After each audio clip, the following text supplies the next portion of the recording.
Olá, pessoal! Agora, nós vamos continuar o nosso estudo sobre o ruído. Então, em termos de avaliação do ruído, nós devemos levar em consideração, inicialmente, o objetivo desta avaliação. Então, nós podemos avaliar o ruído para caracterizar insalubridade, para fins de conforto e também para avaliar a perturbação do sossego público. Para cada objetivo, nós vamos ter normas específicas. Então, no caso da insalubridade, nós vamos considerar a NR15 para fins de conforto, a NR17 e NBRs associadas e para perturbação do sossego público, outras regulamentações pertinentes. Então, sobre o ruído em termos de insalubridade, nós vamos estudar os principais aspectos da NR15. A NR15, ela tem 14 anexos. No caso, o primeiro anexo é sobre o ruído contínuo ou intermitente e o segundo sobre o ruído de impacto. No caso, os outros anexos tratam de outros agentes de risco. Então, a norma, ela já traz também a definição do percentual de insalubridade, levando em consideração que são três possibilidades, ou mínimo, ou médio, ou máximo. No caso aqui do ruído contínuo ou intermitente, que nós vamos estudar primeiro, caso a condição seja insalubre, o trabalhador ele tem o direito a 20%, né, no caso de adicional de insalubridade, e esse valor é calculado em cima do salário mínimo da região, certo? Então, passando adiante, a norma, ela traz alguns conceitos que são importantes. Então, primeiro, nós precisamos entender o que é um ruído contínuo, o que é um ruído intermitente e o que é um ruído de impacto, porque isso vai definir a forma de avaliar o ruído. Então, primeiro, a norma, ela traz uma definição um pouco vaga sobre os conceitos, né? Mas aí nós vamos entender, né, no contexto geral, o que é de fato cada tipo de ruído. Então, em relação ao ruído contínuo ou intermitente, né, a norma diz que é todo ruído que não é de impacto. Então, a gente precisa entender o que é o ruído de impacto. A norma define que é aquele que apresenta picos de energia acústica de duração inferior a 1 segundo, a intervalos superiores a 1 segundo. Então, de forma resumida, como que nós vamos entender o ruído contínuo, o ruído intermitente e o ruído de impacto? O ruído contínuo, como o nome já dá a dica, é aquele que não varia muito, né, a sua intensidade ao longo do tempo. Então, ele permanece em torno de um valor médio. Já o ruído intermitente, ele vai ter uma variação maior, aqui no caso, ao longo do tempo, em termos de intensidade. E, por último, o ruído de impacto é um tipo de ruído que tem uma intensidade muito alta, porém com a duração muito curta. Então, um exemplo de um ruído de impacto seria uma explosão, por exemplo, né? Então, o tempo de duração do ruído é muito curto, porém a intensidade é muito alta, né? E esse fenômeno pode trazer, né, alguns danos graves, né, para a audição do indivíduo. Então, passando adiante, a norma também traz um outro conceito que é muito importante, que é o limite de tolerância. Então, a norma diz que o limite de tolerância significa a concentração ou intensidade máxima ou mínima relacionada com a natureza e o tempo de exposição do agente que não causará dano à saúde do trabalhador durante a sua vida laboral. Então, em outras palavras, nós precisamos entender quais são os limites de tolerância, no caso aqui da aula de hoje do ruído, para poder, né, garantir, assegurar que o trabalhador ele vai conseguir preservar a sua saúde auditiva, certo? Então, em termos de ruído, levando em consideração a NR15, o anexo 1, nós vamos ter uma tabela que define, no caso, quais são os limites de tolerância para o ruído contínuo ou intermitente, certo? Então, como que essa tabela deve ser analisada? Nós vamos ter, na primeira coluna, o nível de ruído em decibéis e a máxima exposição diária permissível. Então, o que isso quer dizer? Como exemplo, nós vamos pegar aqui o nível de ruído de 85 decibéis. A norma diz o quê? Caso o trabalhador se exponha a uma condição, né, desse tipo, de 85 decibéis, o tempo máximo que ele vai poder ficar exposto a esse nível de ruído é de 8 horas.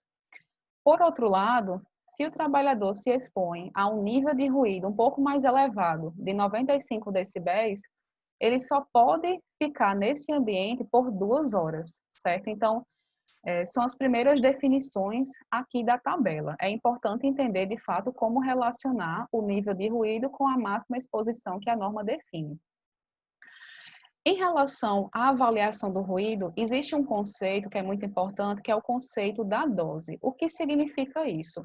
Ao longo do tempo, né, durante a jornada de trabalho do indivíduo, diferentes exposições vão acontecer a níveis de ruído variados e em tempos variados. Então, no caso, a gente tem que avaliar durante toda a jornada de trabalho, né? Quanto que de fato isso representou em termos de ruído e, no caso, definir quais são as medidas de controle necessárias. Mas, para isso, a gente precisa ter realmente uma quantificação.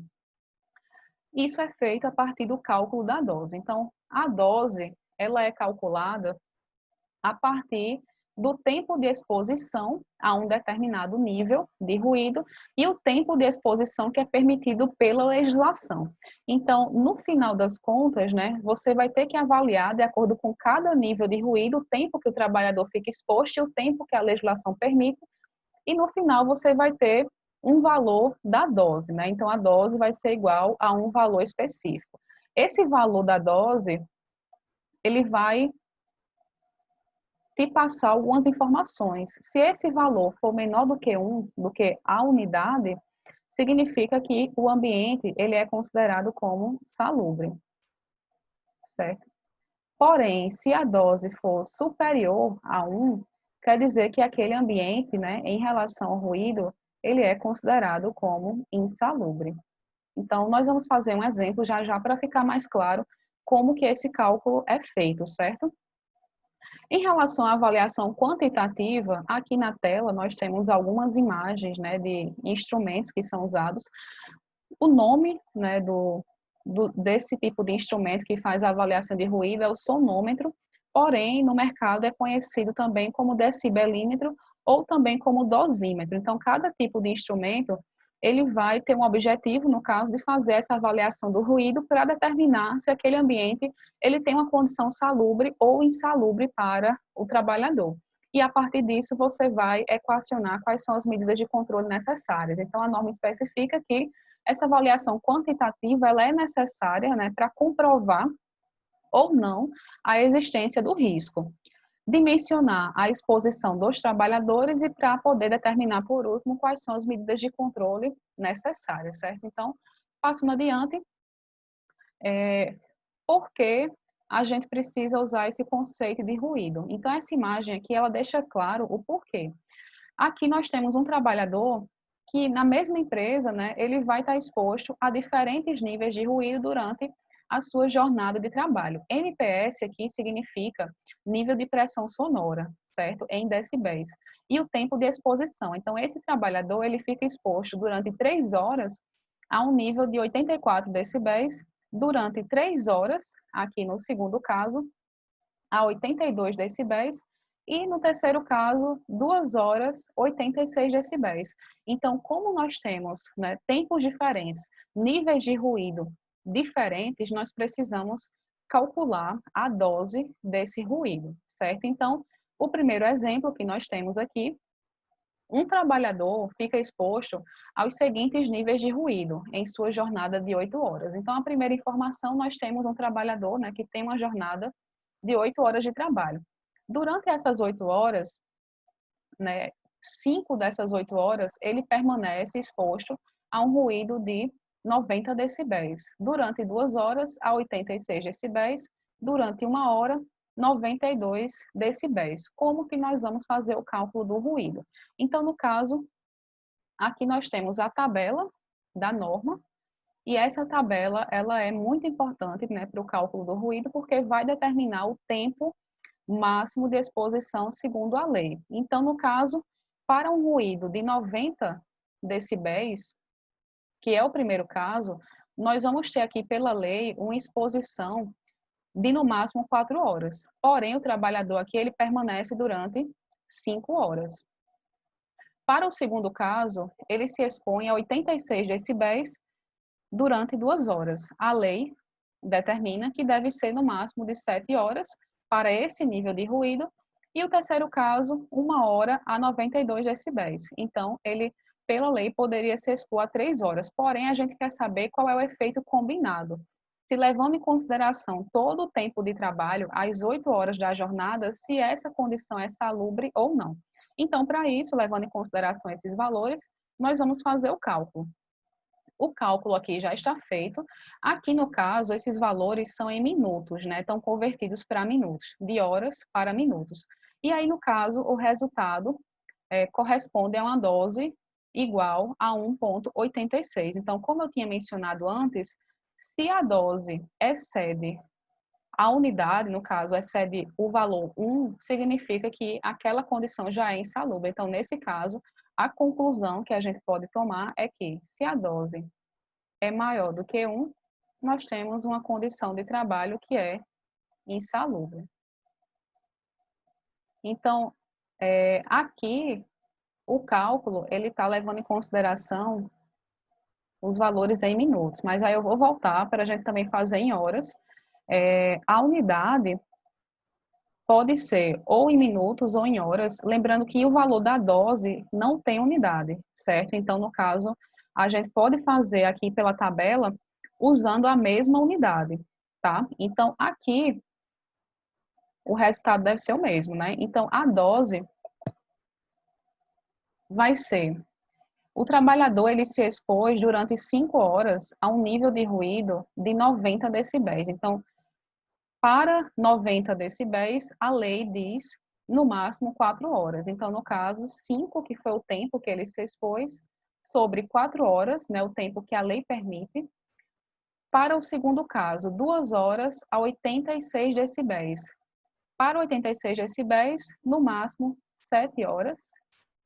E o último caso, 1 hora a 92 decibéis, que a lei permite durante 3 horas. Então, fazendo aqui esse cálculo, nós vamos ter uma dose igual a 1,86, não tem unidade aqui, ou então a dose pode ser representada em valor percentual. Então, fica 186%. Quer dizer que o valor da dose aqui ele é superior a 100%, que é a mesma interpretação. Maior do que 100%, aquela condição de trabalho ela é insalubre, certo? Então, passando aqui adiante, nós vamos ter um segundo exemplo, para ficar mais claro para vocês. Então, a ideia é a mesma, né? A gente precisa entender o contexto e utilizar a tabela da norma para poder determinar se a condição é insalubre ou não. Então, aqui foram realizadas 4 medições ambientais de ruído no posto de trabalho do marceneiro durante uma jornada de 8 horas diárias. Os resultados das medições ambientais estão aqui na tabela. Vamos interpretar a tabela. Então, nós temos 4 medições, né? 4 medições. Na primeira medição, um nível de ruído de 100 decibéis durante 1 hora. Na segunda, 95 decibéis durante 1 hora. Na terceira, 85 decibéis durante 4 horas. E na quarta, 90 decibéis durante 2 horas. Então, vamos fazer aqui o cálculo do ruído para determinar se a condição é salubre ou não. Qual a dose do ruído, no caso. Então, vou fazer aqui na tela, na parte de baixo. A dose vai ser igual. Então, o primeiro valor, nós vamos olhar para a primeira medição realizada, o nível de ruído de 100 decibéis e o tempo de exposição foi de 1 hora. Para esse nível de ruído de 100 decibéis, a legislação indica que o tempo máximo é de 1 hora. Então, primeira medição, primeira fração. A segunda medição, o tempo de exposição foi de 1 hora a um nível de ruído de 95 decibéis, e a lei determina o máximo de 2 horas para esse nível de ruído. Para a terceira medição, nós vamos ter uma exposição de 4 horas e também, no caso, a lei determina 8 horas. E por último, a última medição, foram 2 horas de exposição sobre, no caso aqui, 4 horas, né? Que é 90 decibéis, 4 horas de exposição. Então, aqui, fazendo o cálculo, o valor resultante, né, vai ser de 2,5 ou de 250%. Ou seja, a dose aqui ela foi superior à unidade, ou 100%, né, no caso, e aí o ambiente ele é considerado como insalubre, certo? Então, passando adiante, qual é a interpretação no caso? Vamos supor que nós temos aqui um motor funcionando que emite um ruído de 85 decibéis, então é um som que é considerado alto. Então, normalmente, quando o trabalhador ele se expõe durante 8 horas de trabalho, a legislação ela vai permitir, né, 85 decibéis como o máximo de tempo tolerável. Então, considerando que a jornada de trabalho, nesse exemplo aqui, é de 8 horas, esse nível de ruído ele já está acima do permitido, né? Uma vez que para 8 horas a gente vai ter um máximo de 85 decibéis. Então, como o som se propaga em uma forma ondulatória, se o trabalhador está próximo da fonte, ele vai entender um som com um volume maior. Então, significa que ele precisa de uma proteção, que nesse caso, por exemplo, vamos supor, pode ser uma proteção auditiva, no caso, do tipo concha, né, como está aqui a imagem, um EPI, né, um equipamento de proteção individual. E no caso, se o trabalhador ele está muito longe da fonte, significa que dependendo da condição e do resultado da avaliação, ele pode ou não precisar desse equipamento de proteção individual. Por quê? Dependendo da distância, né, o ruído pode ser muito mais baixo, né, no caso, e aí você tem que olhar para os valores da norma para poder determinar se ele realmente vai precisar de um equipamento de proteção individual ou não. Depende muito do contexto e da avaliação, certo? Então, passando adiante, deixando aqui de lado um pouco a questão do ruído para fins de insalubridade, olhando para o conforto, aqui é só a nível de informação. Alguns autores, eles indicam, né, para nível de conforto, né, o nível de ruído que é aceitável em um ambiente de trabalho, por exemplo, um escritório. Então, normalmente, né, quanto maior o nível de ruído, maior a dificuldade que as pessoas vão ter de concentração, de conversação. Então, 65 decibéis seria o limite aceitável para ambientes ruidosos, né, em termos de conforto, certo, gente? E aqui no caso, quando você tem um ambiente com 80 decibéis já, fica muito difícil de conversar. E 85 é o limite máximo tolerável para a jornada de trabalho. Então, lembrando que, para o ruído, nós vamos ter objetivos diferentes em termos de avaliação. Nós podemos avaliar o ruído em termos de conforto ou então em termos de avaliação ocupacional para caracterizar uma condição insalubre ou não, certo? Então, qualquer dúvida, né, estou à disposição.